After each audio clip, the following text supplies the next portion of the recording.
Okay, well, I think we'll get started. So welcome everybody to Quantum's webinar today on managing the impact of macular disease on everyday living. We're joined today by Sabine Ostrowski from the Macular Disease Foundation, and also we'll have a video interview with Dr. Anthony Kwan. So we're really delighted to have time from both of them today. So the idea of today's webinar is to give you a bit more of an overview and information about macular disease, some of the treatments, how the Macular Disease Foundation can support you, and what Quantum has to offer people in terms of finding assistive technology solutions that might help you with your everyday life. So just to start, I'd like to acknowledge the traditional owners of the land from which this webinar is being presented, and in my case that's the Darug people of the Eora Nation here in Sydney, and pay our respects to any elders past or present.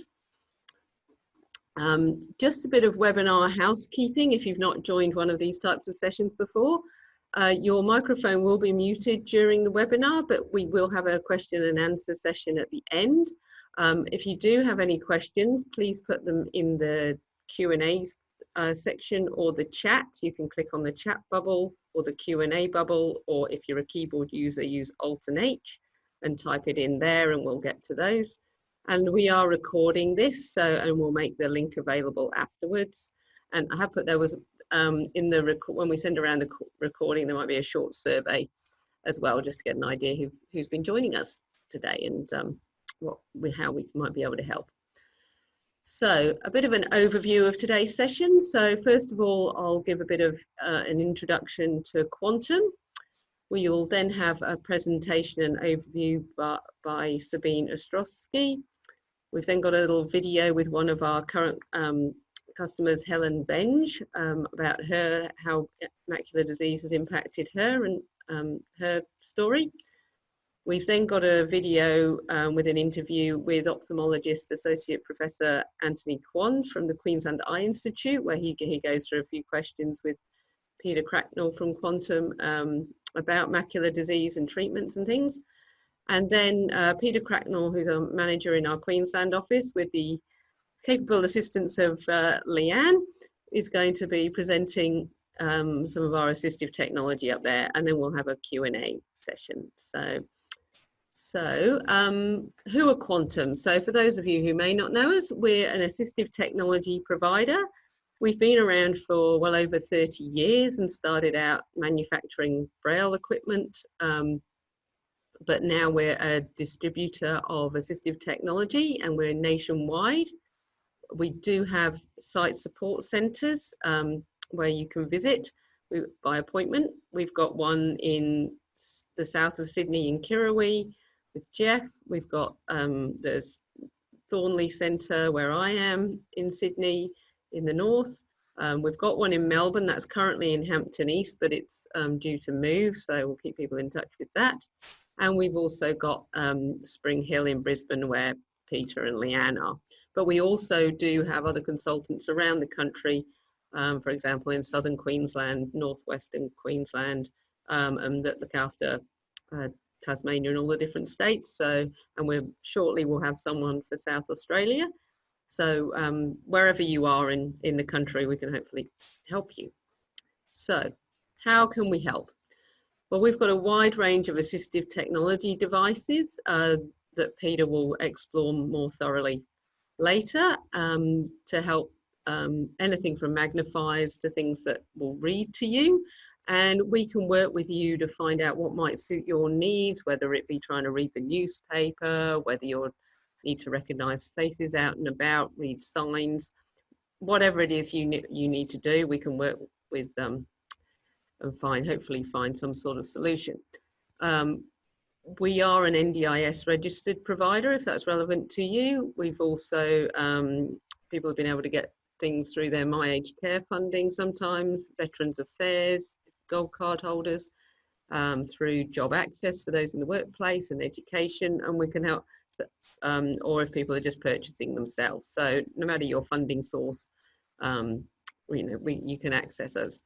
You don't need a referral from a specialist. They can refer to us, but you don't need that. You can contact us directly, and we don't have any waiting times.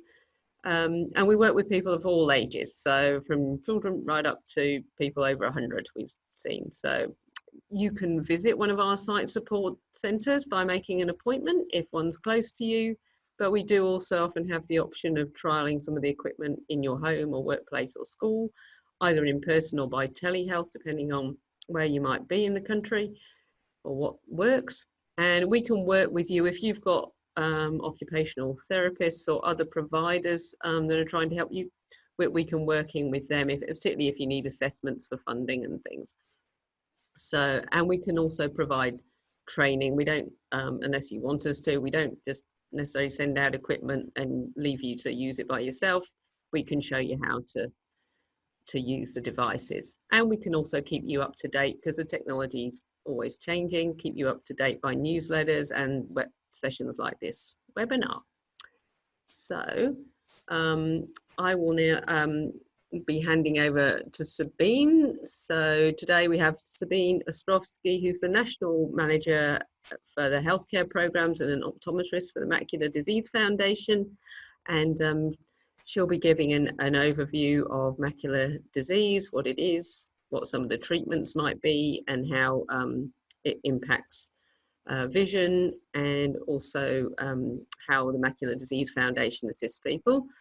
And we will also have a video by Associate Professor Kwan. As I said, he's an ophthalmologist at Queensland Eye Institute, and we did a pre-recorded interview with him because unfortunately he couldn't be with us today. So that's all from me for now. So Sabine, I will hand over to you, and thank you very much. Thank you, Rebecca. It's lovely to be here.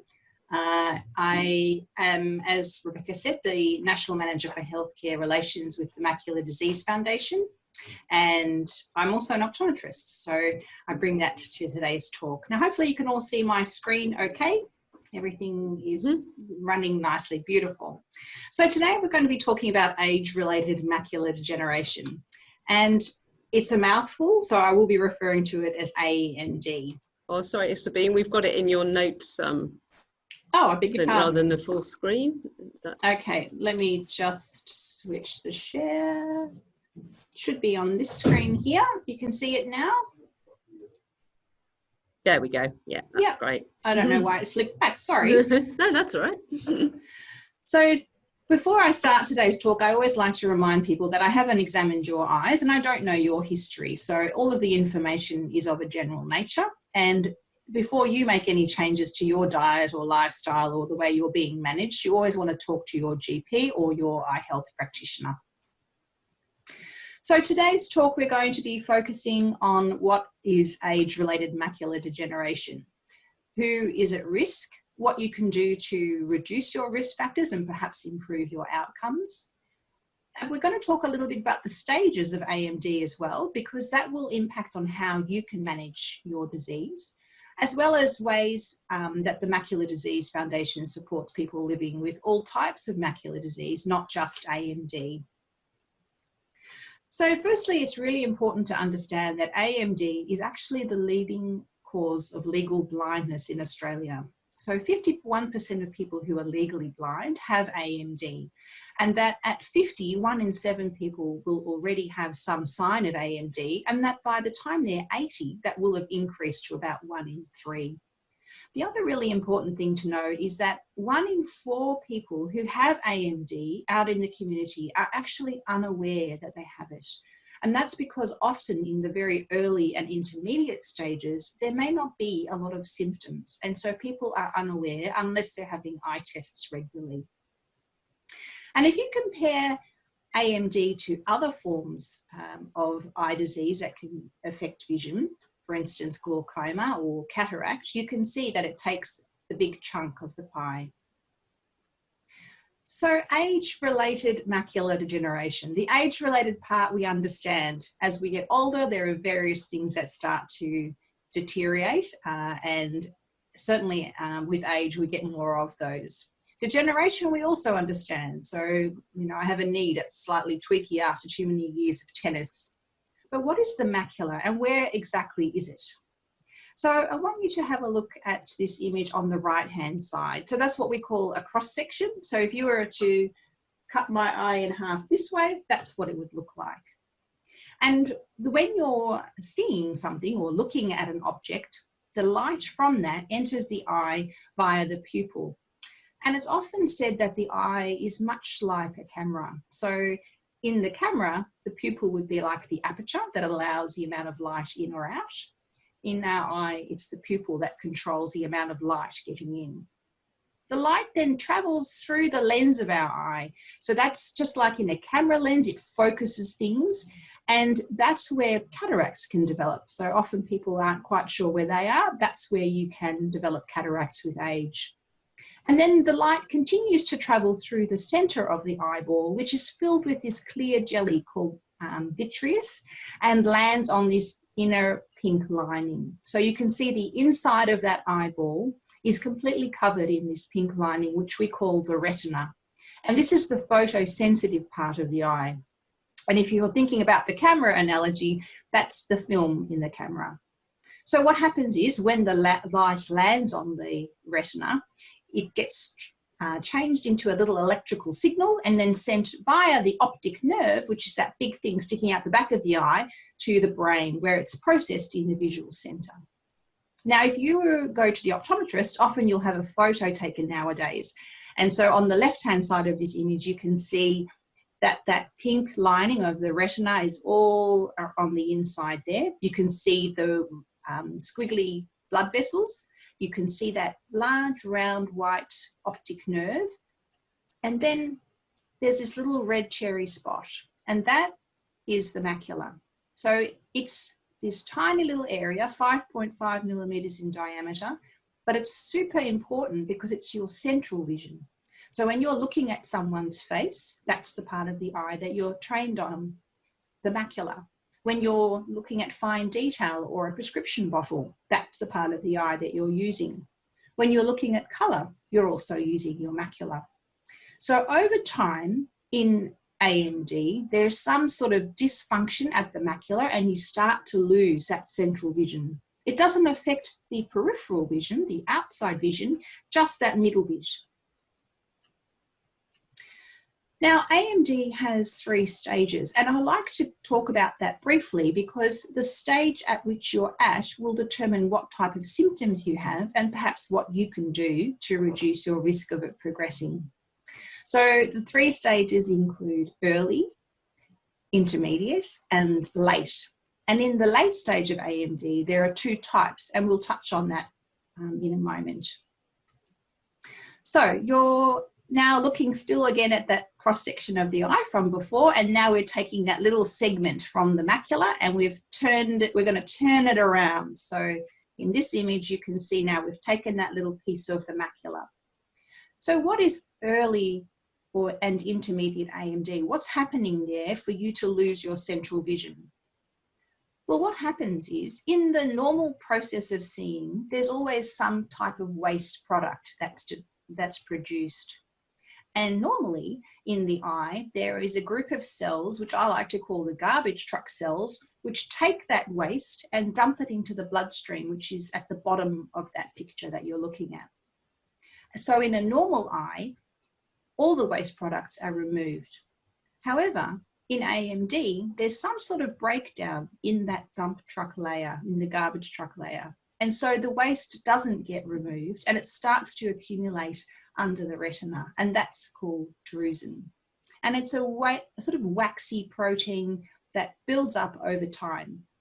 Now, in early AMD, you're not really aware of it. Vision might be perfectly normal, but as an optometrist, when I'm looking in your eye, or if we're looking at your photo, you can see on the left-hand side, you've got the nice, healthy, normal-looking macula, that little cherry red spot. And then on the right-hand side, where the arrow's pointing, you can see that there's those little yellow spots. They're quite hard to make out, but that's the drusen. So that's what an optometrist sees when they look in your eye. So at this stage, early AMD, people are often completely unaware that they have anything going on. And then in intermediate AMD, you start to get more of these drusen. You get larger ones, they start to join up. And even at this stage, you'll notice that you may not actually be aware at all that there's anything changing in your vision. And then you'll remember we said there was 3 stages. So there was the early and the intermediate, and then we came to the late stage. Now, the good thing to know is most people, about 85% of us, will never go beyond intermediate AMD, which is a good thing because that means largely your vision won't be impacted too much. However, there's an unlucky 15% who may go on to develop late AMD. And in the late AMD, your vision is impacted differently. Now, there are 2 types of late AMD. Traditionally, we used to call one dry, which I try to steer away from because people get confused with dry eye, which of course is at the front of the eye. So we call it atrophic AMD. And that's essentially where, if you go back to the camera analogy, remember the retina was like the film in the camera. There's now these moth-eaten holes at the center of the macula, and you can see that where the arrow is pointing. And then there's the second type, which is wet or neovascular AMD. So it's the second late stage of AMD. And what happens in these people is that the eye tries to fix what's going on. The brain has made some sort of deduction that there's something changing because you've got this little bits of drusen developing. And so it sends a message to grow some new little blood vessels into the retina. And you can see those by the arrow there. So the idea is, oh, if we send new blood and new blood vessels, then that will help to take away that waste. But in fact, that's not what happens.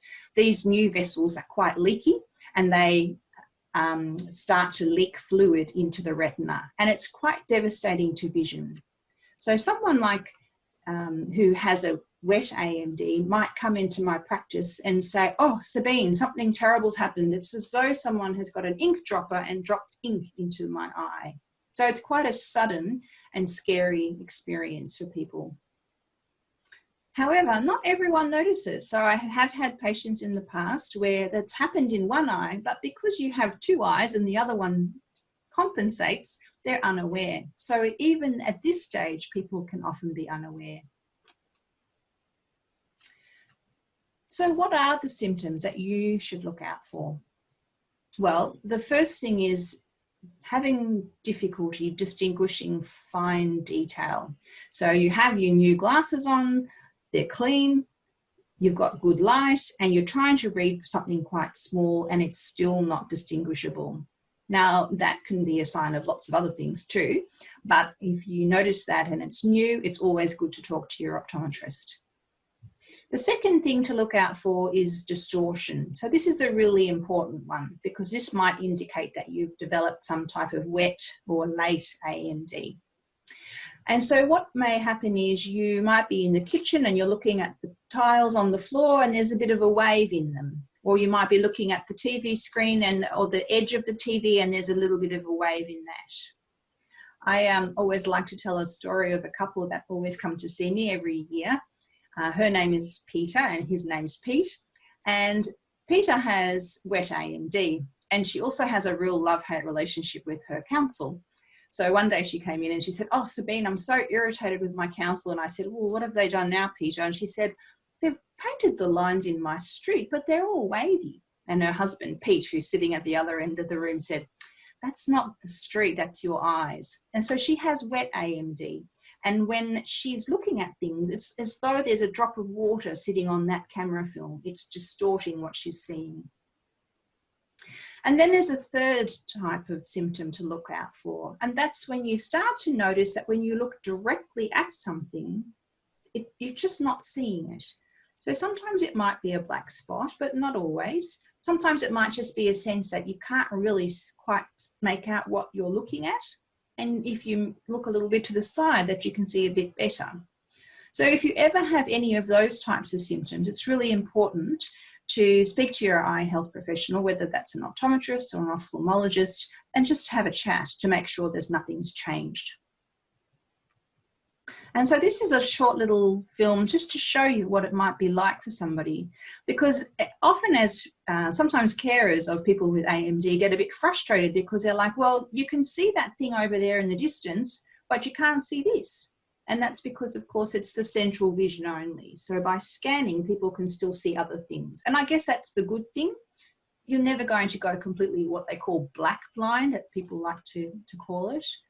You're still going to retain some of that peripheral vision. So risk factors, who's at risk of AMD and why is that important? Well, you'd like to know if you're at risk because then you can take certain actions to lower your risk. So there are 3 strong risk factors for AMD. The first, of course, is age. It's age-related macular degeneration. So we know that it's more common as you get older, and that by 80, about 1 in 3 people will have some sign of AMD. We also know that the second strongest risk factor for AMD is family history. So if you have anyone in your family with AMD, you should be very careful to always get checked regularly. And if that person is a direct relative, so a first-degree relative like a parent or a sibling, then you're 50% more likely to develop AMD. So it's really important to have checks. So a comprehensive eye exam is the only way that you can monitor to see whether you're developing AMD. And if you're over 65, that means every year, or more often if your eye health professional asks you to come in sooner. There's also another little aid that you can use at home, and this is something that we normally hand out at all our talks, and that's something called an Amsler grid. Now, an Amsler grid is a good little tool for people to use in the home to monitor their macula. And it's really important that if you have AMD, that you do this test quite regularly. And I like to show people how to use it because it's a good little test, but it only works if you actually do it. So it does have a magnet on the back, and people often say to me, oh, yeah, I've got one of those. It's on the fridge. And I'll say, well, have you actually done the test? And they're like, oh, no. So you really need to make sure you do it at least weekly if you have wet AMD. And what you're looking for is change. And I thought I'd just take a quick moment just to go through how to do it properly, because it's a good little test if you do it well, but it has no meaning if you don't follow the instructions. So the important thing is to, if you wear reading glasses normally, put your reading glasses on. You're going to hold the card in front of you at about 40 centimetres, and you're looking at the little black dot at the centre. Now, the most important thing to do is to cover one eye. It's a test that you only do with one eye, and the most important next step is to make sure that you only look at the dot. So you're not moving your eye from that dot, because as soon as you do that, you're not using the macula anymore and it doesn't mean anything. So you're holding the card at 40 centimetres, you've got decent light, you've got your glasses on, unless you don't wear glasses reading, then you don't wear glasses. You're looking at the dot and you're going to see whether any of the lines are missing, wavy or broken. No, looks pretty good, go to the other eye. And so what you're looking for is a change. So if you normally look at the grid and it's fine, and then one day you do the test and it's not, then you know that you need to go and have an eye test. Sometimes I'll get people to draw what they see so they can monitor from one check to the next check to see how it's changed. But if there's any change, always have a check straight away. So we've covered 2 of the strong risk factors, and now we're coming to the 3rd strong risk factor for AMD, and that is smoking. So we know that people who smoke are 3 to 4 times more likely to develop AMD. We know that they're likely to develop it 10 years earlier than other people who don't smoke. And we also know from the research that they are more likely to develop the late form, or the one that impacts vision more. So smoking is definitely not good for us. We know that it's not good for us on lots of levels, and particularly when it comes to the eye and AMD. And so at the foundation, we do a lot of work to try and support people to quit smoking. So those are the 3 strong risk factors. So then we come to another level or layer of risk factors, and we call those the moderate risk factors. So these ones you can actually really impact, just like smoking. So the 3 moderate risk factors for AMD are being overweight, so a BMI of over 30. If you have hypertension, you're more at risk of AMD. And if you're somebody who has cardiovascular disease, you're more at risk of AMD. So those things, those 3 things are something that you can modify through a healthy diet and exercise. And so at the foundation, we do a lot of work talking about eye healthy. All of our recommendations are based on the science. So everything is evidence-based and vetted by our medical committee, who are 12 of the leading retinal specialists in Australia. What they've done is they've come up with some recommendations for everyone to ensure that you have optimal macular health. So the first thing that they recommend, and which has been shown in the studies, is that a diet of 1 serve of leafy green vegetables every day is really important. And we know this because leafy green vegetables such as spinach, kale, silver beet are very high in an antioxidant called lutein. And we know from the studies that lutein is found in really high concentrations at the macula in healthy eyes. So the recommendation is that you have 1 serve of green leafy vegetables every day to ensure that you're getting enough of this antioxidant. The second recommendation is that you have 2 to 3 serves of oily fish a week. And again, this is about the omega-3 fish oil. We also recommend that you have a handful of mixed nuts twice a week. Again, based on the science, that's what's been demonstrated to have the right amounts of magnesium and selenium and other minerals. As well as eating the rainbow, so having a variety of coloured fruits and vegetables. The different colours of the fruits and vegetables actually reflects the types of antioxidants they have. So you can imagine by having a varied diet, you're going to make sure that you get what you need just through eating well. And we recommend that you have wholemeal, low GI carbohydrates, so wholemeal brown rice, wholemeal pasta, wholemeal bread, not new information, all the usual recommendations, as well as a diet low in saturated fat and healthy, higher in healthy oils such as olive oil and avocado. Now, remember we talked about the stages of AMD. So we have the early, the intermediate and the late. Now, the reason we talked about intermediate AMD is that there's been a research project done where they demonstrated that people who took this very specific form of antioxidants or formula of antioxidants and vitamins and minerals were able to improve or slow the progression of their AMD.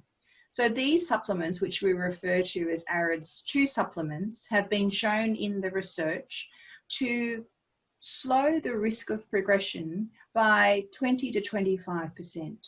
So everybody who has intermediate AMD in one eye or in both eyes is advised by the foundation, based on the science, to take the AREDS 2 supplements. And you can get them through your pharmacist, and you just need to make sure you get that very specific formula. We can actually send you some information brochures if you want to access our website, where we outline exactly what you need. So it's important, as I said at the beginning, that if you make any changes to your diet and lifestyle, that you make sure that you talk to your GP first. So for instance, silver beet, we know is very high in lutein, which is good. That's the antioxidant that's good for the eye. We also know that it's very high in vitamin K. So if you start to have kale smoothies for breakfast, God forbid, you may be having too much vitamin K, and that can interact with warfarin and blood thinners. So it's really important that any changes, discuss them with your GP first. Now, just touching on treatment. So in the early and intermediate stages of AMD, there isn't really any treatment. The recommendation is to not smoke, have a healthy diet, and to take supplements if you have intermediate AMD. In the later stages of AMD, you have the atrophic form, remember the dry AMD. Currently, there isn't any research or any treatment approved for use, but there's a huge amount of research being done, and there's definitely some pipeline treatments that may very soon be able to impact people with dry AMD. Remember, in the late stage, you also have the wet or the neovascular AMD, which is where you have the blood leakage. We definitely have a very good treatment for that, which is an injection that's given into the eye every 4 to 6 weeks, depending on the person, and that essentially mops up that blood. Those injections are important, but they don't work for everyone. That's one thing, and they only work as long as you continue to have them. So it's really important that if your ophthalmologist wants to see you every 6 weeks, that you attend every 6 weeks, because if you skip a treatment, you may go backwards in terms of your vision. So the main points today is really just to make sure that you have regular eye examinations. That if you have an Amd grid, or if your optometrist has given you one, to do the little check at home. Get all your family tested as well. Make sure that if you have AMD, everyone in your family knows that they're at risk and that they should have an eye test regularly. Eat a macular-friendly diet, and don't smoke, and exercise regularly. Now, the Macular Disease Foundation is very much focused on supporting Australians with all types of macular disease. So not just AMD, but also diabetic macular edema, as well as the congenital macular dystrophies and diseases that people may be born with.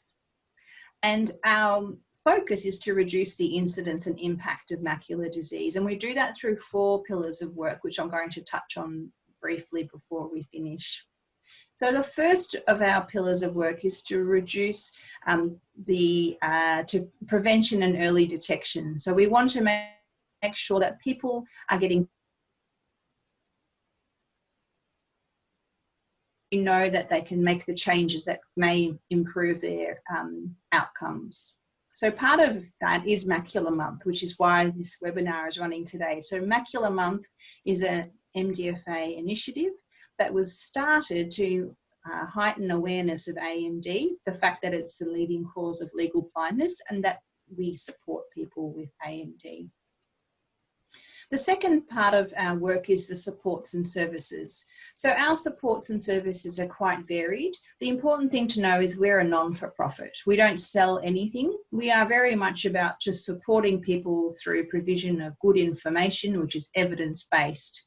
So we have a national helpline, which is at toll-free, that people can call at any time for advice on what their disease type is, what changes they can make.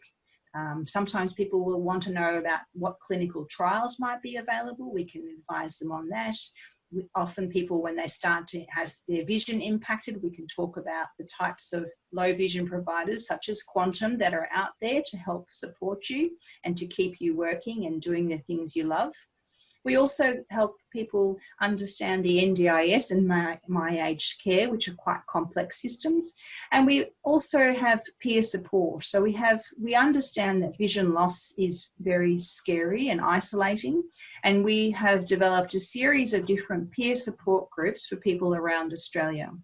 In Victoria, we have 2 peer support groups that meet face-to-face, obviously not currently during COVID, unfortunately. And we also have a digital peer support program that's being developed, as well as a telephone peer support program where you can just ring and speak with someone who lives with AMD and share your experiences. So these things are all accessible through our website as well as our webinar series. And the third pillar of our work is advocacy. So a really important part is representing the community to government and policymakers to make sure that things like the MBS don't get cut. So those injections that we were talking about earlier are quite expensive, and the government is trying to reduce the rebate that patients will receive. So our plan and our work is making sure that that doesn't happen so that people can continue treatment, because we know from our own studies that people already find those treatments quite burdensome and expensive, and so we really want to make sure that people continue with treatment.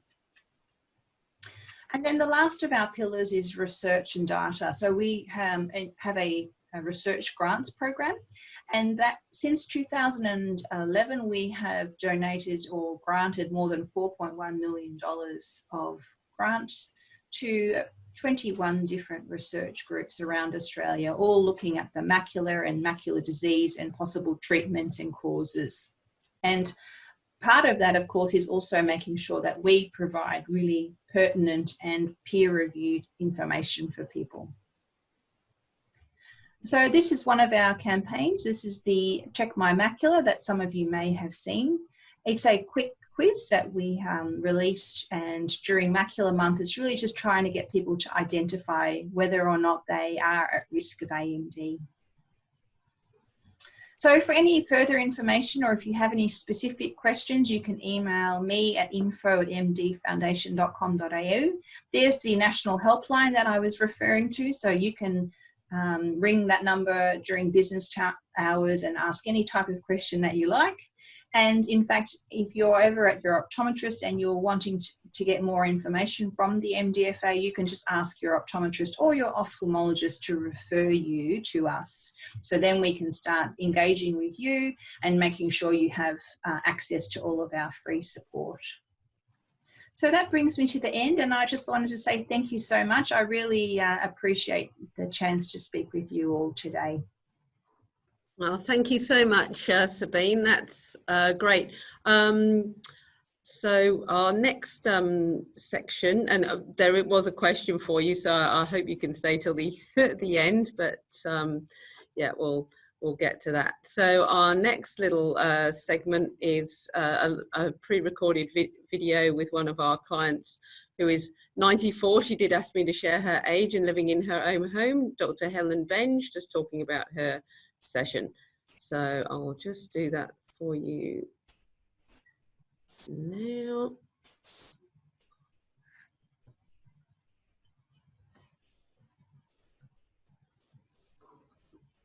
Generation, how she manages her independence. So one question we have for you, Helen, is there anything you'd wish you'd known early on when you were diagnosed with macular degeneration that you weren't told at the time? Yes, because the diagnostic thing goes through medical hands, really.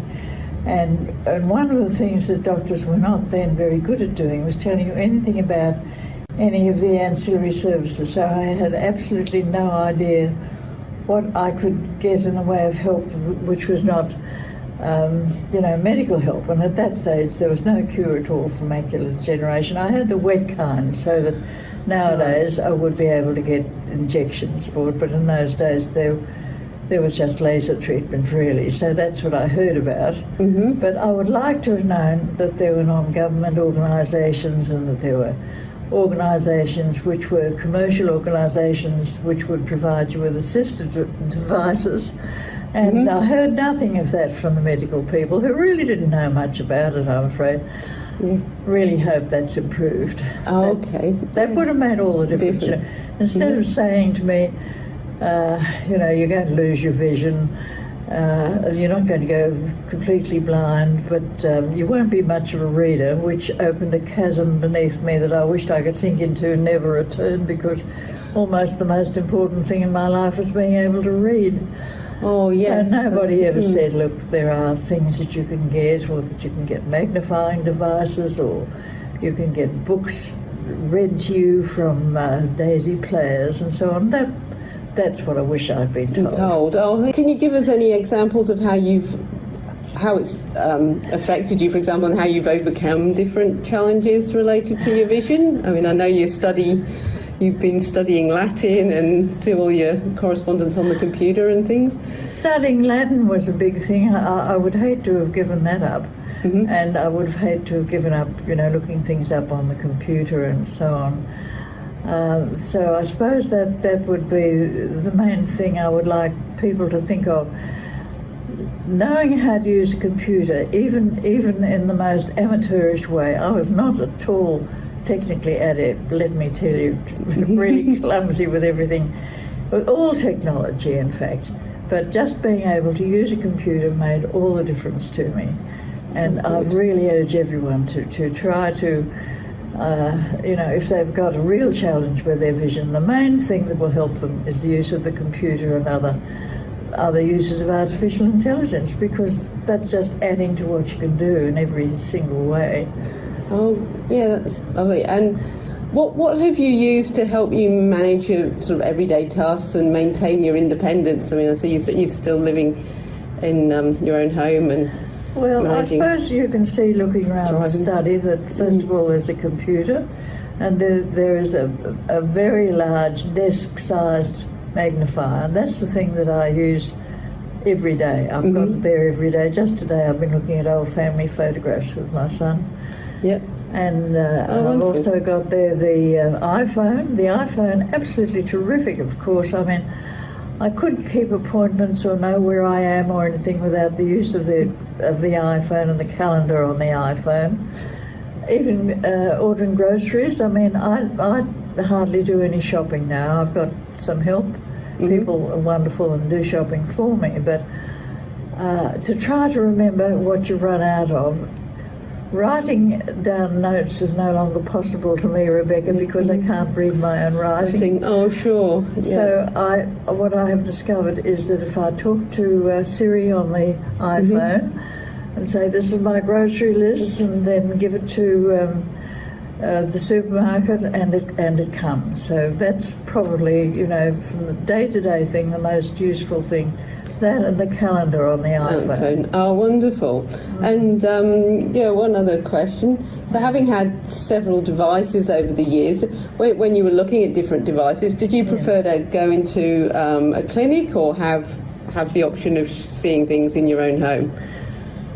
Well, it's very handy to be able to see things in your own home, because that's exactly where you'll be using them.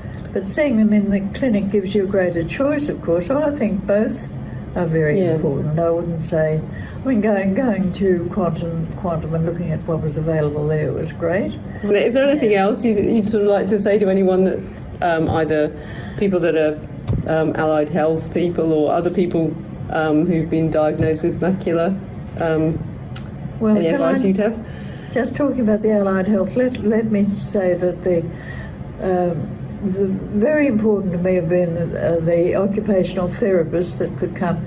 In this study, one came, and at one stage when I didn't know what I was doing and I was falling over myself every time I tried to get to the computer or use the telephone or something, wonderful OT who came and redesigned the study, drew a beautiful little plan, and I have not changed a single thing since then. Also in the kitchen, little knobs on all the knobs that I need to know which ones to press, all of those things. OTs have been tremendously helpful. And the other thing about staying independent is that I've always liked doing exercise, and all the time through this, whatever it is, 30 years or so that I've had this disease, I've been doing daily exercise, or going to the gym, but now that I'm a bit too blind for that, doing daily exercise at home, supervised by a physio who knew what they were doing. So physio is particularly important to me. As far as talking to the other people, the customers, as it were, who are going through knowing that they've got serious eye disease or may become, as I am, legally blind and so on, please don't sit at home ever. Just remember that if something serious happens to your vision, it's not the end of life, it's not the end of the world. Everything goes on as normal.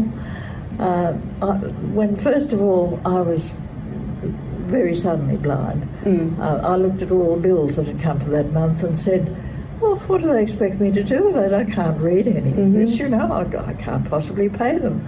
And it took me a little while to discover that didn't make the slightest difference. I still had to pay them. So I had to try to get somebody to help me to do that. But speak up, don't stay home, don't be quiet and submissive and just, feel that you shouldn't be going out and being a bother to everyone. Be a bother to everyone. Just remember the way people who are deaf have been going on for years, much, much better than the people who are blind. Too quiet and too inclined not to make a big fuss. Just remember, blind people can also speak up and be noticed. Well, thank you so much, Helen. That's really great. So I really appreciate your time with us today. So thank you. Thank you. I'm here today with Dr. Okay, so that was Helen, our customer Helen Beange. So yeah, we thank her for her time. So what I'll do now is I'll also share the video that we did with, Peter did with Professor Anthony Kwan up there at the Queensland Eye Institute. We're really grateful for him for his time. So he's going to go through a few questions and answers that maybe will answer some of your questions. So just bear with me while I share my screen again.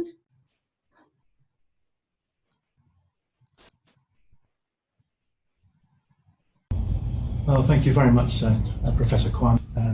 We have some questions about macular disease, treatments, and so on. Some of them are from participants in this webinar today. One of the first questions that people often ask us is, why can't stronger spectacles help people with macular disease? Well, in simple layman terms, is that the eye is like a good old-fashioned camera. You have the lens at the front, you have the camera film at the back. The center of the camera film is the macula. So when people have macular degeneration, basically the camera film is spoiled. So it doesn't matter how strong a lens you put in front of the camera, if the camera film is spoiled, you cannot take good pictures, and that is the reason. People often get liver transplants and kidney transplants. Why can't we get eye transplants? Well, eye, if you think about it, is actually an extension of the brain. So the eye, if it is connected to the brain, the wiring and the cells are very delicate. So it is not easy to transplant the eye because we cannot exactly wire the eye directly to the brain logically so that the signal can get back to the brain. So it is still impossible for a whole eye transplant at least. One of the treatments that is available for people with macular disease is Anti-Vegf injections. Could you just explain a little bit about who can benefit from that? Anti-Vegf injection has been around for over 10 years now, and it has really transformed the care of patients with specifically wet macular degeneration. Again, in simple terms, they are dry and wet. I'm not talking about dry or wet eyes. I'm talking about the inside of the eye at the macula or the retina. In the dry macular degeneration, the cells basically died and cannot function normally. In wet macular degeneration, basically there is a bleeding point at the back of the eye. And this anti-VEGF therapy basically is injected into the eye and shrink these blood vessels so that it stop it from leaking. It is the leakage of this blood into the back of the eye that spoils the retina. Again, in simple terms, is that the blood is like red wine. If you spoil the carpet with spilling red wine, you want to mop up the red wine as soon as possible before the stains stay. So if you have a wet macular degeneration, you have this injection, it will stop further leakage of the blood or wine, so to speak, so that the carpet will not be spoiled. And what proportion of people have the wet form as opposed to the dry form? Well, both are very common. The problem is that the wet form is the one that has treatment nowadays. So most people have the dry form to start with, and then some of them actually turn to the wet form. The important thing for people to realize is that it is not one or the other. It is actually a spectrum of disease. They can start off with the dry macular degeneration, and it will eventually, in some people, turn to the wet form. Is that why it's so important to check your vision? You may have the dry form, but it may mutate into the wet form? So that's why we always ask people to look out for any new symptoms, specifically increase in distortion, increase in the blind spot in the center vision. These are the things that they need to look out for, because it usually shows as the onset of wet macular degeneration. And I think that it's around about 15% of people that will have the wet form as a proportion of... Yeah, roughly that. Yeah, yeah. Okay. I'm talking about the population of people with macular disease, yes, yes. Some people have been told they have dry macular disease, and there's not much that clinically could be done for that treatment at that stage, why should they get regular checkups, and why should they go to their ophthalmologist regularly? Firstly, is because, as we mentioned just now, some of the dry macular degeneration do turn into the wet macula. So if they can go to the optometrist for regular check, hopefully nowadays most of the optometrists would have these OCT scan that can help to pick up any new changes that was not there before. That is the first reason. The second reason is that there are a lot of new research coming through in macular degeneration. So there are quite a few clinical trials around the country that deals with dry macular degeneration. And so that hopefully, if any of them or the patient are eligible for these trials, they can at least go into the trial and see whether the treatment can be of any benefit. Yes, I wanted to ask about trials and treatments and so on. Before I come to that, one of our people at the webinar has asked a question ahead of time, which is there a difference between macular dystrophy and macular degeneration? Yes, certainly there is definitely a difference. Macular dystrophy is thought to be a certain inherited type of degeneration of the eye. So they are caused by genetic defects most of the time in the cells, and slowly over time it starts to degenerate. And it may not show up early on in life, it can show up early or late. So those treatment at the moment is still looking at genetic or gene therapy for dystrophy. So it is not quite the same as macular degeneration. Macular degeneration is due to often age-related, sunlight exposure, smoking, or even family history of macular degeneration. We hear talking about treatments, some wonderful stories of research into stem cell therapy and those sorts of things. Is that related to the dry, and how advanced are those trials? So stem cell therapy has been around for some time now. There has been some promising result in animal models for stem cell treatment. Unfortunately, in human, it is a bit more difficult. Again, going to the fact that the human eye is a bit more delicate. The cells that we transplant are often progenitor cells. In other words, they have not differentiated into the cells that we want into the back of the eye. So even when we transplant these cells may not turn into eye cells that can be of any use. That is why it hasn't been too successful so far. So we don't have any human trials yet with stem cells? There has been human trials all around, but not specifically on Australia.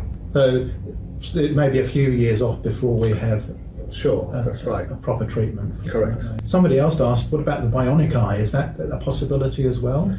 Certainly bionic eye is a possibility, and it has already been investigated around the world, specifically America, Germany and Japan. And in fact, Australia, in Melbourne and in Sydney, there are two separate teams looking at bionic eye transplant. Again, the problem is that the retinal chips that is transplanted is still very rudimentary. In other words, the resolution is not quite the same as a normal eye.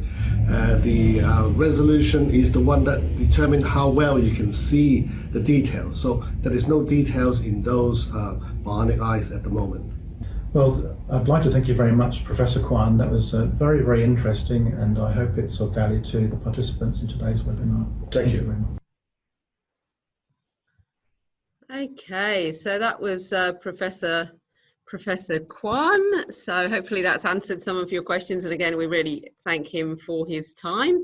So now we get on to our presentation about some different assistive technology that Quantum can perhaps help with. And for that, Peter Cracknell in our Queensland office and Leanne are going to talk to us about that.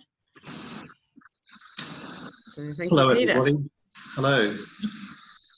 Welcome to our Lad Hope Chambers site support facility here at Wickham Terrace in Spring Hill, Brisbane.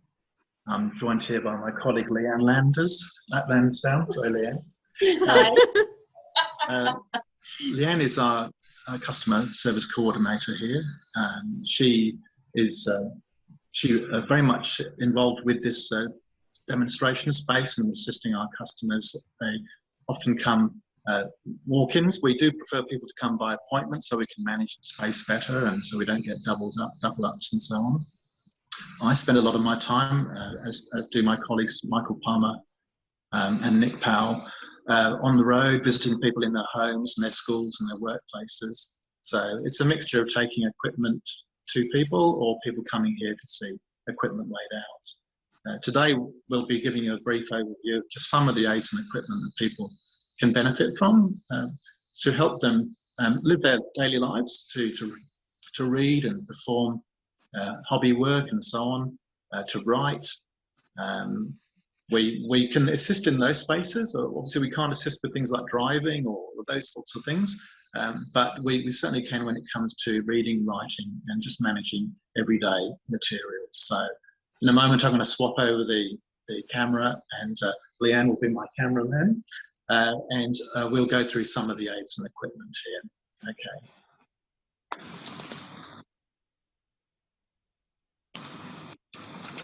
Yeah. Good. Right, so when we see people in our homes or when they come into our site support centres, oftentimes they'll come at a different range of vision impairment. Sometimes people will be very advanced in their vision impairment. Some people will only be just beginning to get the onset of vision impairment. Perhaps they've been referred by their eye specialist or an occupational therapist. So when they come here, they really have no idea what might help them. Now, one of the things they might already have tried is magnifying glasses. Now, we often go to people's homes and they have a drawer full of magnifying glasses that don't quite work. These are the sorts of things you can buy for a couple of dollars from the newsagent. But they're not designed really for low vision. They're more for standard correction and that sort of thing. So we have a range of professionally designed optical magnifying glasses in various sizes. So this is a very popular one with about a 3 times magnification, and it also has illumination too. It has a very strong LED light, and this is a very important thing. Lighting is tremendously important for people with low vision, that we need to increase the lighting, and in particular the task lighting with a bright LED. Now, this range of optical magnifiers have either larger screens or smaller ones. The smaller ones are fairly strong, but you do need to hold them actually in your eye and bring the paperwork up onto your nose, which can be a little bit uncomfortable. So we tend to find that we get the best benefit with the larger glass at a comfortable reading distance. So for example, with this one here, if I switch the light on, you may be able to see that we get some magnification of about 3 times of the paperwork underneath like this. Very simple to use, very handy, very, very portable. Just some batteries in the compartment here, just AAA batteries. And we even have a model that can recharge. It's got a recharging pad. Now, we can combine magnification with intense illumination. This very popular magnificent lamp gives very good task lighting. It's on a gooseneck stand, so you can adjust it to suit whatever. It can be either a standard lamp or it can be adjusted to be a desk lamp. And here we can magnify paperwork, but also task work as well, maybe a little bit of needlework or something like that under here, because both hands are available because the actual magnificent lamp stays at a fixed position like this. We also have people that struggle to watch television, and we have some special binoculars. They're only 2 times magnification, and they can't be worn with your existing glasses. You do have to take your glasses off. And then we can actually be looking at the television set. I can just adjust the front lenses just to get a sharp focus. And this can be quite a handy solution for people that are just finding it difficult to see the weather or the subtitles or those sorts of details. Again, it's only fairly weak at 2 times magnification. Unfortunately, with macular degeneration, a lot of people will quite quickly progress beyond magnifying glasses. They won't quite cut it, and they need something stronger and with greater clarity. So I'm going to show you a range of portable electronic magnifiers. As you can see, there's quite a lot to choose from. We have very small ones, about the same size as the optical magnifiers that I was showing you a moment ago. Now, these are rechargeable. You simply plug them into a little recharger, and they have a screen at the front, lights at the back. I won't blind you with the lights, they're very strong, and a camera. So the idea is that we can place the magnifier onto our reading material, and then we can magnify it more strongly with a button at the top. And you'll notice that this one here, I actually have coloured yellow. We can change those colours with a button at the top to suit the eye condition. Very often people with macular degeneration struggle with bright white backgrounds. So all of our electronic magnifiers have the ability to change the background to a different colour. Most people we find will prefer a black background with white writing, and all of our electronic magnifiers can adjust to that. This also increases the contrast, so we can increase the boldness or the contrast of the print, and we can change the background and so on, as well as, of course, illuminate. Now, we can't achieve those things with optical magnifying glasses, they're just glass, but these being electronic, we can do all of these extra enhancements. So the portable ones, obviously, it would be lovely if all of them could just be put in your pocket and taken to the shops or to the club and so on. And many people, that's all they want from a magnifier. But unfortunately, as you can see, as we increase the magnification, we cannot fit the longest words across these small screens. So we need bigger screens to read successfully. And part of my job is to assess with people, well, first of all, what do you want to do? Is it mainly reading books or bank statements? Is it out in the shops? Do you want to read labels on things and so on? And what is your level of vision? So if you need a big magnification, you're going to need a bigger screen, but that may impact on the portability of it. All of these devices here can be used in the home, anywhere in the home, because they're all light and can be carried from room to room. So, for example, this one here, on a stand, we can simply place our reading materials underneath it, and we can magnify as required, like this. We can also, you'll notice, because you can see my finger, I can actually write under here too. So I could write paid or something like that, or perhaps tick a form or something, or sign a check. So we have to work with our customers to see what are their primary needs. So some people will say portability, and some people will say, you know what, I really just need to read my bills somewhere. Perhaps I could have something in the living room, just on the table. Perhaps I want to do recipes in the kitchen, and they may then have this on the kitchen bench. As you can see, there's a big range of these sorts of devices. Now, for people that are interested in reading books or magazines and so on, sometimes these devices will be appropriate, and sometimes they may need to go to a bigger format. So across this desk here, we have, as you can see, some much larger screens, starting with 17 inches, going up to 20 and 24 inches.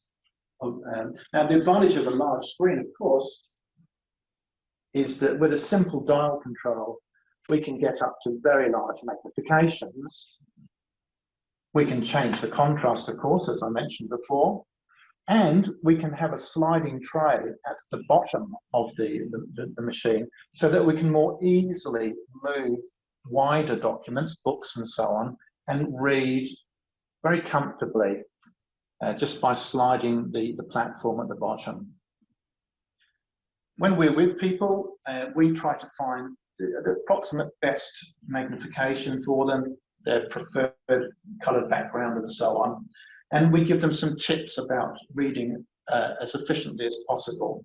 We may also adjust the table so it doesn't skitter around too much. A lot of people have got tremors and so on. Perhaps their gross motor skills are not so good. And so we can adjust all the equipment to cater for those things too. And you may notice that it's not just about reading. We have a lot of people that do Sudoku and crosswords and so on. And some of these devices can be used very efficiently for those sorts of tasks. This one's quite interesting because you might notice that the camera is in the front rather than behind the screen. And this means that the person using it can see their real hand at the same time as they see their magnified hand on the screen. This can be particularly helpful for any hobby work or any task work that you're doing where you're needing to bring two parts together. But here for writing, it's just a matter of writing as normal in the boxes provided like that. Now we can adjust the position of the camera and so on. And as mentioned before, we can change all of the colors and so on to suit the vision condition like that. All of this equipment we can not just demonstrate here in the showroom, but we can actually take it to people's homes. We can even trial some of this equipment with people so that they can make sure it is the right choice for them. Some people with macular disease find that they get tired when they're reading at very large magnification. So we can offer some speak out loud solutions where the machines can read back to you the text that's been put underneath them. So for example, on this machine, Clearview Speech, we can actually combine the magnification that I showed you before there with another function, which is read out loud what was on the screen. And what we do is we just touch the screen. Position the text inside a window and tap the screen. And it said just position the text, so I will. I put the recipe there. I touch the screen.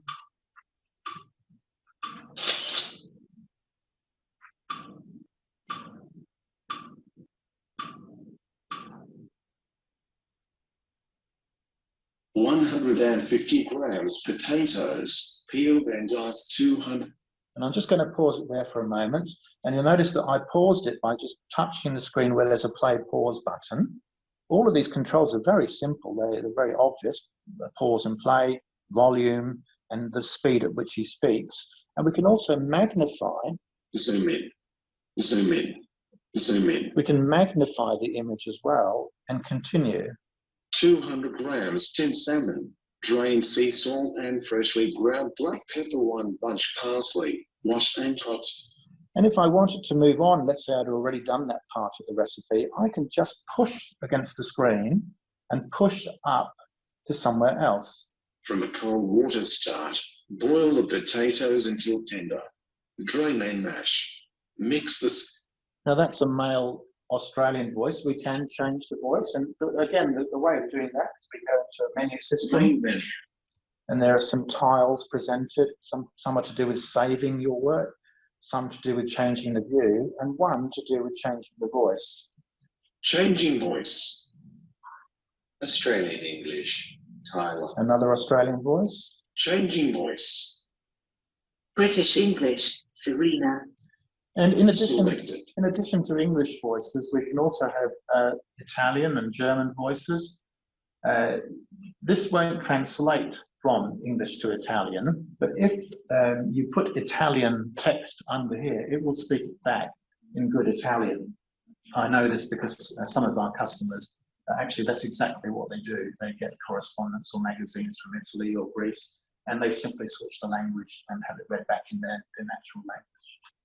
So this is a combination device. This one, the Clearview Speech, is quite a large machine. We do have a version of it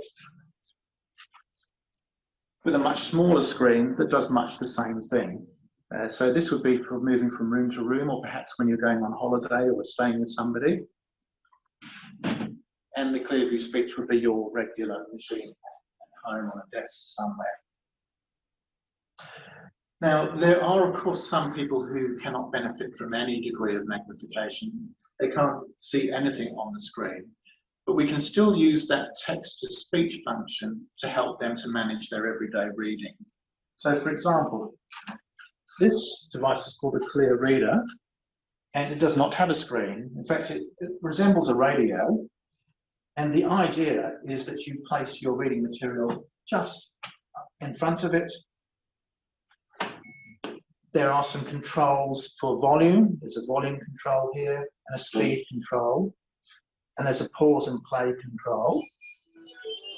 It has a handle so you can easily carry it from place to place. All of these controls are very tactile, so a person with no vision whatsoever can control this device. What we do is we find the start button and press that.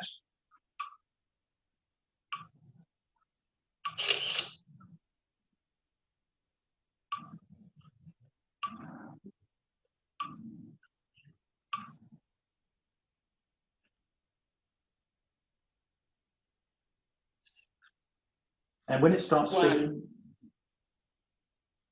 speaking, we can pause it with the pause play button here. Ladies of Missolonghi, wattle and all, with a roof of wooden shingles and the lean-to off to one side that looked to be of more recent construction. However, the cabin... So I can pause it, I can fast forward. Had a sandstone. And I can spell. S-A-N-D-S-T-O-N-E. That could be particularly important if you were listening to some correspondence and it said, oh, there'll be some emergency repairs in the street, please phone 07 blah, blah, blah, blah, blah. By the time you've heard it, you've forgotten the number, you can rewind and have the number spelled out. And that's particularly important for figures as well, for example, a telephone statement, that sort of thing. So this can enable a degree of independence for people, even if they are totally blind. Of course, it is, again, it can be portable within a room, but not outside the house. But we do have a version of it from a different manufacturer, which is highly portable. So this is called the Orcam Read. And as you can see, it's only about the size of a marker pen. It's a rechargeable battery inside it. And it does much the same as the Clear Reader. I'll just switch that on. Now the idea is that we hold it like a pen and you aim it at the document and press a button. A day like any other. Today is much as any other a day of exploration and fun. Any day to laugh or cry at the creations that we planned as our creation. And the same button will stop it. So you saw how fast that was. It's just so incredibly spontaneous just to read me what's in front of me. It could be, of course, a book, it could be a brochure, it could be a business card. It could also be something on the fridge because this can see things at a distance. So as long as it's big enough to see, you just basically point it at whatever you want to read. For example, I'll point it to our post there. Rehabilitation solutions for vision loss. Make the most of life with low vision aids. And so that read the poster, even though the poster was about 10 feet away. The writing was big enough to be read by a normally sighted person, and so the Orcam Read could read it too. And it's not just limited to paper and print, it can also read electronic screens as well. So if you're at an exhibition and there's an electronic screen, you could point it at that and have that read out loud. If you're at McDonald's and you wanted to see what was above the, what the options were for you, you could also zap that and have that read out loud for you as well.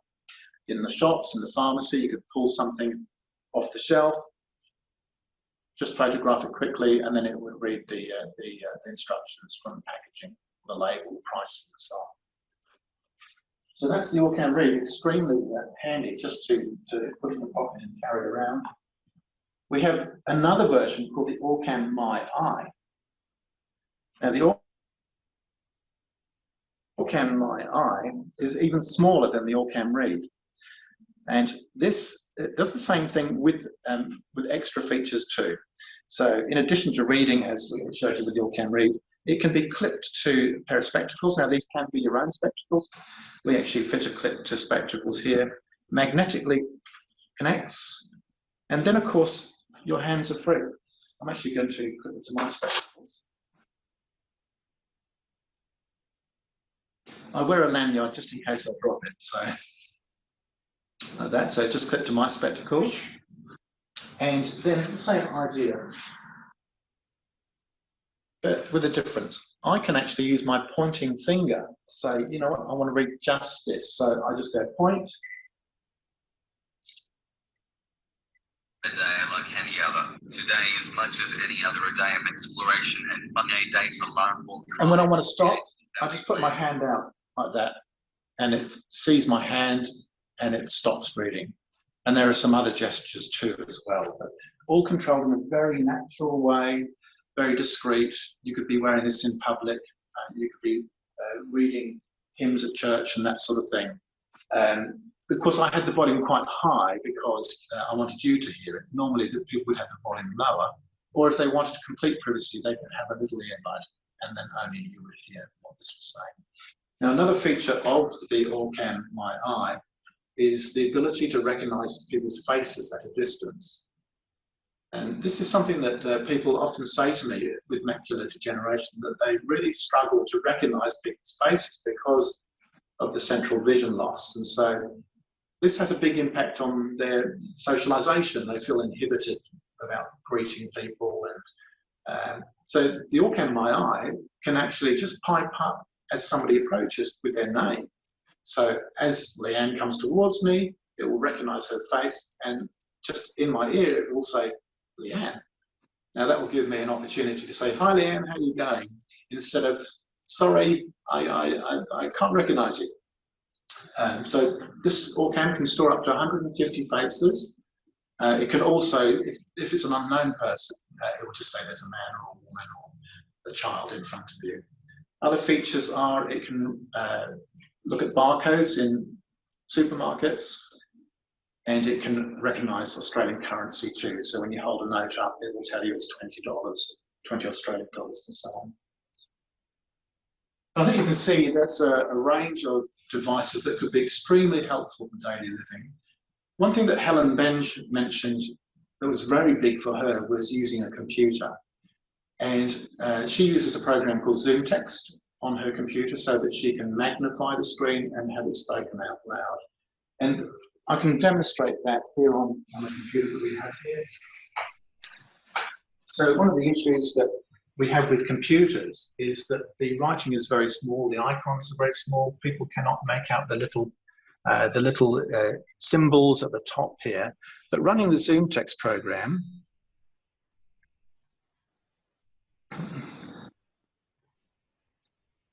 Rebecca, maybe I should share the screen. I'll just see if I can do that. Okay.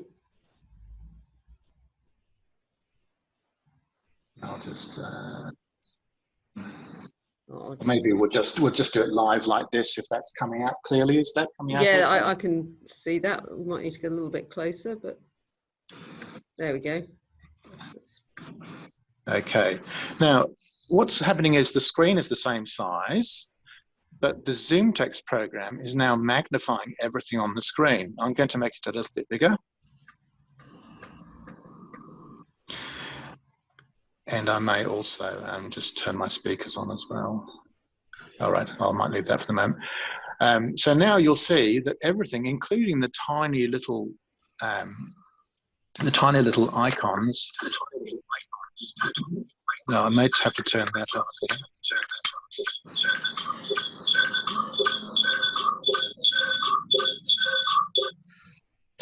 Apologies for that. These are magnified so that Helen, for example, could continue to operate the computer. I'll give you an example here. So here, as she types, it will be larger there. Now, what I might just do is turn this. I need to turn the volume on so people can hear that. Mm-hmm. Did you need me to unmute your computer? I will mute this one here. And unmute this one. Good. So now we're looking at the computer here. I'm just going to reduce this one here. And I'm going to run the Zoomtext program.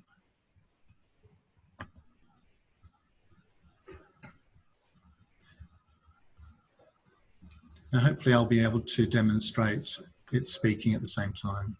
Mm-hmm.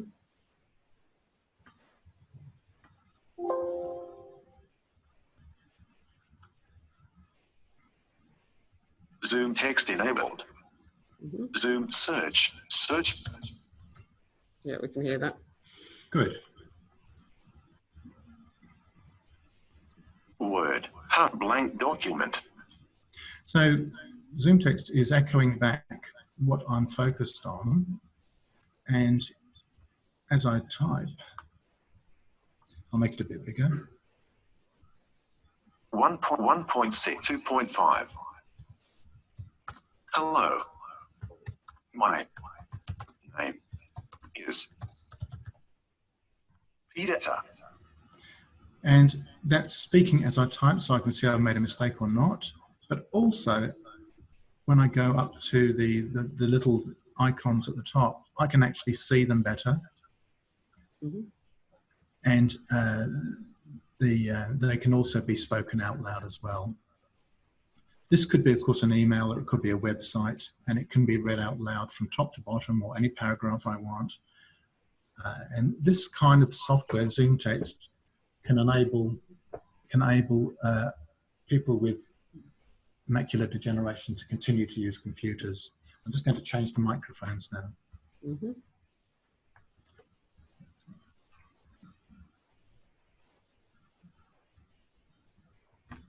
Volume control. Right.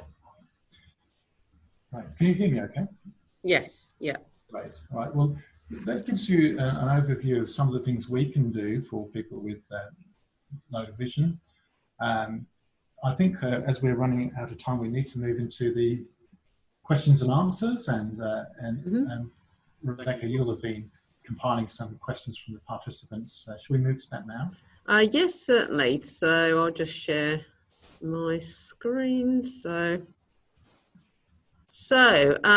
we do have some questions. So there was one earlier on somebody was inquiring that they've I think it was their partner's got the Stargardt disease, and this might be for Sabine. Are the injections suitable for people with Stargardts as well as for people with age-related macular degeneration? Thanks for that, Rebecca. So for people who don't know, Stargardt's disease is a macular dystrophy, and it's a genetically determined disease that often presents early in childhood or early adulthood. There is not any current treatment for Stargardt's disease. The current recommendation is that people still follow a healthy, macular-friendly diet, that they don't smoke, and that they wear a hat and sunglasses when they're outside, which slows the deterioration in theory. But the anti-VEGF injections that we were talking about when we were talking about the late neovascular AMD are not used in Stargardt's disease. Okay, thank you for that. And this one's really for us or Peter. With the Orcam My Eye, can you use Bluetooth earphones?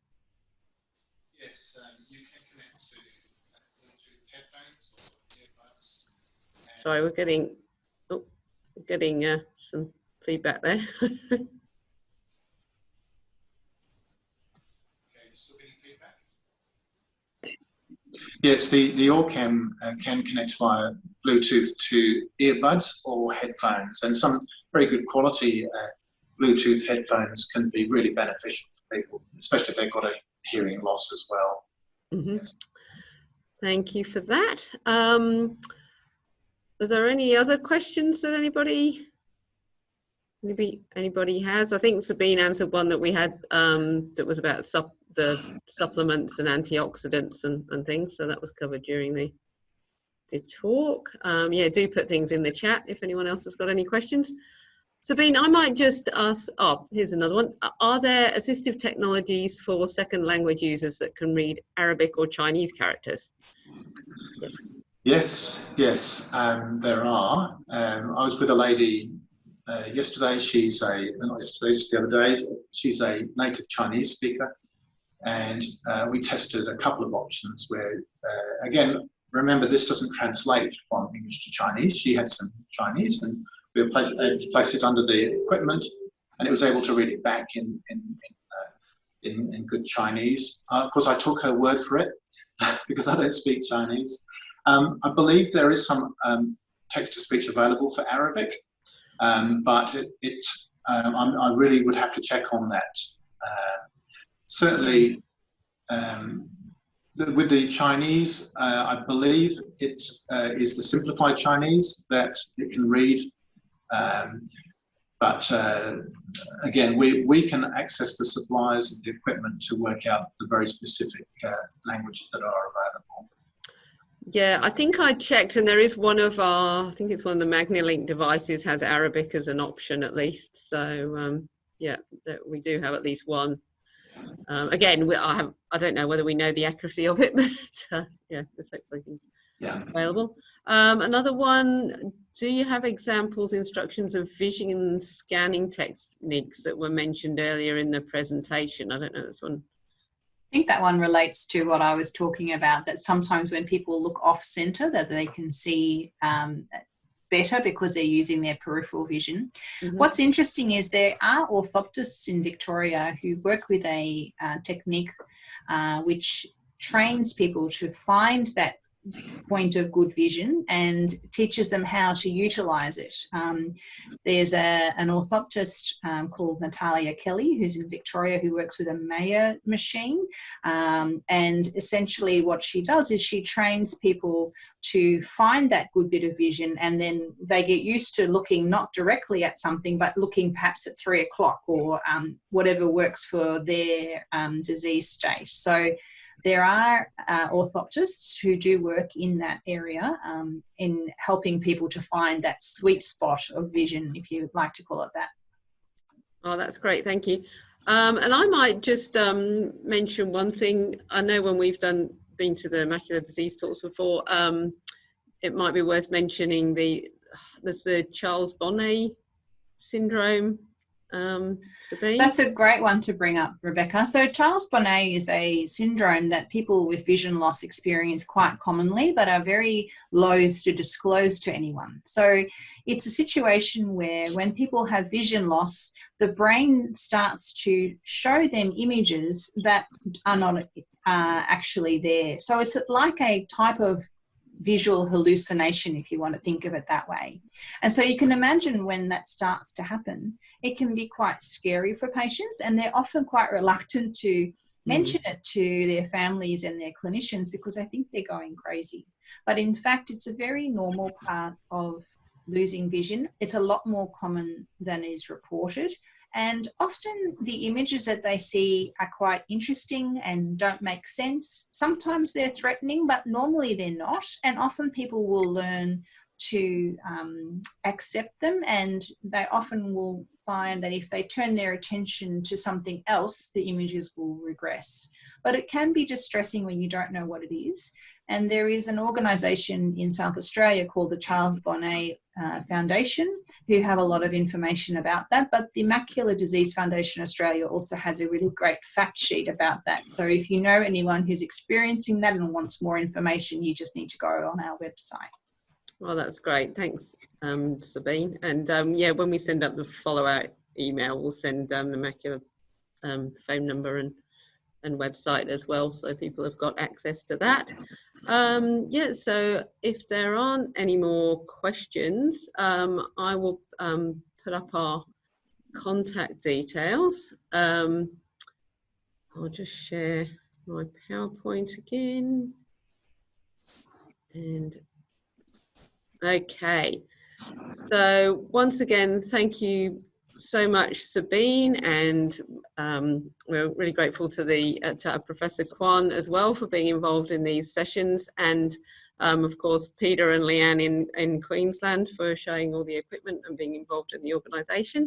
So if anybody does want to look at some of Quantum's equipment or get in contact with us to see what we can do, 1300 883 853, or email us info@quantumrlv.com.au, and that will reach our wonderful customer service team, and they can point you in the right direction. Or if you've got your contact details for your local consultant, by all means do that as well. And there is a lot of information on our website and all our products, quantumrlv.com. So thank you everybody for joining us. So thanks guys. Bye. We'll leave it there. Okay.